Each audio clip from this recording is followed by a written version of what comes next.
এতদিন তো চোখ কানা তাও না হয় বাইসে আছি, আর এরকম বাঁকা যদি হয় বক, আর সেই বকটা যদি হয় সাদা, সেই সাদা যদি হয় দুধ, আর সেই দুধের যদি হয় পায়েস, আর ওই পায়েসটা যদি আমার গলার মধ্যে যায়, অর্ধেক ঢুকবে আর অর্ধেক ঢুকবে না। এই জায়গায় ওই বগের মানের পায়েসটা খায় আমি মরে যাব, এমন পায়েস খাওয়ার আমার দরকার না। এখন আপনারা বুঝে থাকলে বলেন তো, এই পায়েসটাকে বুঝাইতে গিয়ে জমিদার ভুল করছে কিনা? জি জি, জমিদার ভুল করার কারণে এই অন্ধ ফকির কিন্তু বাজার নামার পায়েসটা খেল না। আজকে আপনারা যারা এই জায়গার মধ্যে বসে আছেন, আজকে আমাদের কাছেও ইসলামটা ওই বগের মতো মনে হয়ে গেছে। কারণ আমি মৌলভী সাহেব জেহাদের জেহাদের যে ফতুয়া দেই, আমি বলি একটা, আরেকজন মৌলভী সাহেব বলে আরেকটা, আরেকজন বলে আরেকটা, সব মিলিয়ে ইসলামটাকে আমরা সুন্দর করে না বোঝার কারণে আজকে আমাদের কাছে ওই রকম বগের মতো বাঁকা হয়ে গেছে। না মুসলমান না, ইসলাম বাঁকা না, ইসলাম হলো সব চাইতে সুন্দর, ইসলাম হলো সবচাইতে সুন্দর।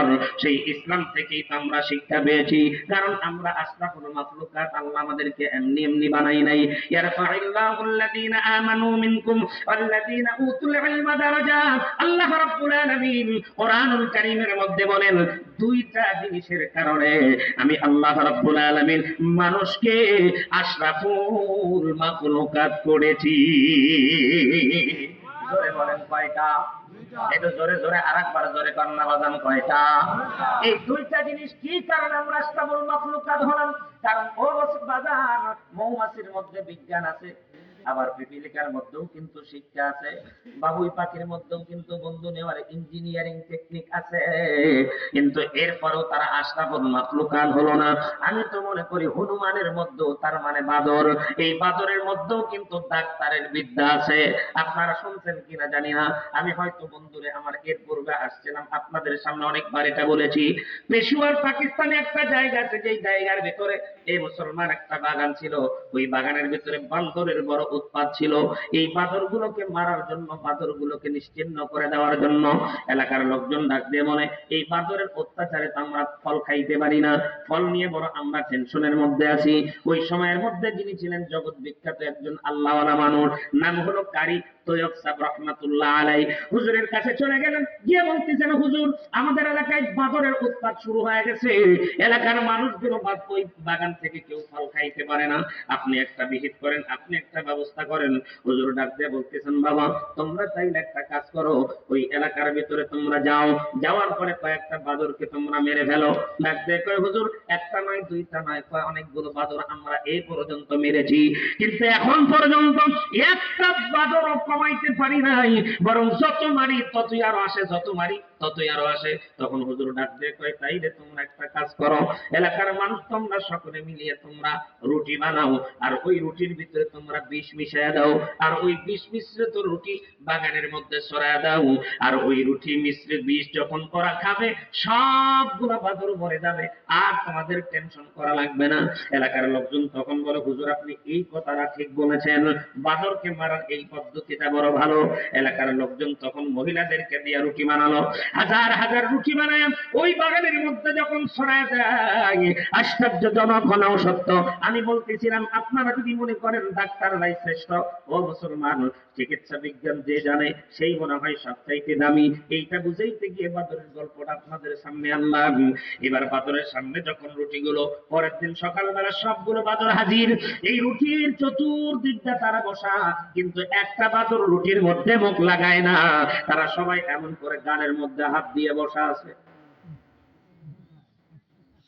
সব মানুষ তাকায় তাকায় দেখে, কি রে বাদর গালের মধ্যে হাত দিয়ে বসা, ব্যাপারটা কি? একটা রুটি তো মুখ লাগায় না।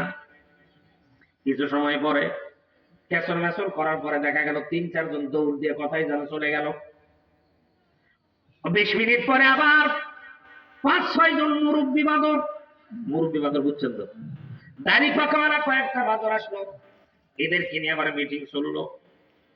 লোকজন তাকায় দেখে, গোল হয় তারা কি যেন বলে, বোঝা তো যায় না। এরপরে দেখা গেল ১০ মিনিট পরে সবগুলো একসাথে চলে গেছে। সবাই যখন চলে গেল, ডাক দিয়ে মতলে এলাকার লোকজন চিন্তা করে, কিরে একটা রুটির মধ্যেও মুখ লাগাইলো না, রুটিও খাইলো না, সব তো চলে গেল, ব্যাপারটাকে একটু জানা দরকার। লোকজন অপেক্ষা করতেছে, আধা ঘন্টা পর দেখা গেল একটা বাদর থাকে নাই, সবগুলো বাদর এসে হাজির হয়ে গেছে।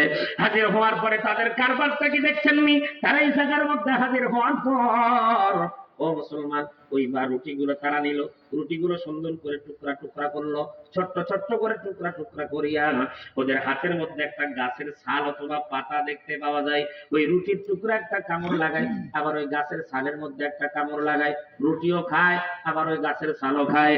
এমন করে খাইতে খাইতে সবগুলা রুটি খাওয়া শেষ। এরপরে মুসলমান তারা সবাই চলে গেল। এলাকার লোকজন কয় যাক বাঁচলাম। কিন্তু পরের দিন দেখা গেল পেশোয়ার শহরের ভিতরে আগের দিন যেই বাদর এসেছিল, পরের দিন যেন তার চাইতে ডবল বাদর হাজির হয়ে গেছে। এলাকার লোকজন কয় সর্বনাশ, একটাও তো মরে নাই, আরো দাওয়াত দিয়ে নিয়ে আসে। বলে কেন? কয় আগে তো ফল পাইছি, এখন কি পাওয়া যায়? বুঝেন নাই বলে? কয় আগে তো ফল ছিল, এখন রুটিও পাওয়া যায়, চলো যাই। চিন্তার সাথে কাজ, কার কোনো রুটি নাই। এলাকার লোকজন বড় চিন্তার মধ্যে পড়ে গেছে। সব কারি তৈয়ব সাহেব রহমাতুল্লাহ আলাইহি হুজুরের কাছে চলে গেছে। হুজুরের কাছে গিয়ে বলতেছেন, তার লিখিত খুতবার ভিতরে তিনি লিখেছেন, ডাক দিয়ে বলতেছেন, হুজুর আপনার কাছে আমরা এসেছিলাম বাদরের উৎপাত থেকে বাঁচার জন্য, কিন্তু তো আমরা বাঁচতে পারলাম না, একটু মেহেরবানি করে আপনি এর একটা ব্যবস্থা করেন। তখন আস্তে করে ডাক দিয়ে বলতেছেন, বাবারা কি হয়েছে তোমরা বলো। বলে আপনি যেই পদ্ধতি বলেছিলেন ওই পদ্ধতি তো আমরা অবলম্বন করলাম, কিন্তু আশ্চর্যজনক হলেও সত্য, ওই পদ্ধতির মাধ্যম দিয়ে আমরা তো কোনো কিছু করতে পারি নাই। বলে কেন করতে পারো নাই? কেন কেন কেন? বলে রুটি বানায় দিলাম, একটাও তো রুটি খাইছে তো খাইছে, কিন্তু একটাও মরে নাই। বলে কেন? সব ঘটনা যখন বর্ণনা করছি হুজুর তখন ডাক দিয়ে কয়, বাবা তোমরা যাও, ওই যে গাছের লতা পাতা বা অথবা ছাল যেটা তারা খাইছে ওই ছালটা একটু তোমরা নিয়ে আসো। ওই ছালটা যখন আনা হলো, এইটা নিয়ে যখন বাজার লেবে দেওয়া হলো, টেস্ট করার পর আল্লাহু আকবার আল্লাহু আকবার, লক্ষ্য করে দেখতে পাওয়া যায় ওই যে গাছের ছাল দিয়ে তারা রুটি খাইছে, ওই রুটির মধ্যে যে বিষ মিশ্রিত করা আছে, ওই বিষের মধ্যে ওই বিষকে ভ্যানিশ করে দেওয়ার জন্য এই গাছের ছালটা বড় যথেষ্ট। জোরে কি বলা যাবে? মারহাবা, লিল্লাহি তাকবীর। আর তুই একটু টান টান করে উঠান তো দেখি সবাই, ডানে ভাবে কি উঠাইনি দেখ, একটু নাড়া দেন। তা আওয়াজ করে জোরে কি বলা যাবে? আল্লাহু আকবার। আর একবার একটু জোরে।